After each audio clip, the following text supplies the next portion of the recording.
حضرت سلیمان علیہ السلام کے زمانے میں قوم سبا پر بلقیس نامی عورت حکومت کرتی تھی۔ وہ اور اس کی قوم خود بھی کفر و شرک اور ستارہ پرستی میں مبتلا تھی۔ سورج کو اپنا سب سے بڑا دیوتا سمجھتی تھی۔ قرآن کریم میں ہے کہ حضرت سلیمان علیہ السلام کو اس صورتحال کی اطلاع ہدہد پرندے نے دی۔ حضرت سلیمان علیہ السلام نے ہدہد کے ذریعے ایک خط ملکہ کے پاس بھیجا، جس میں اس کو اور اس کی قوم کو اسلام قبول کرنے کی دعوت دی گئی تھی۔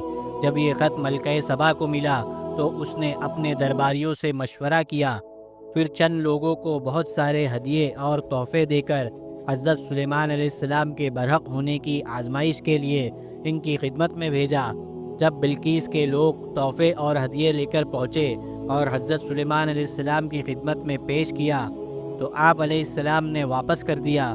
جب یہ لوگ واپس ہو گئے تو ملکہ کو اس کی اطلاع دیتے ہوئے کہا، حضرت سلیمان علیہ السلام کی حکومت صرف انسانوں پر ہی نہیں بلکہ جنات اور پرندوں پر بھی ہے۔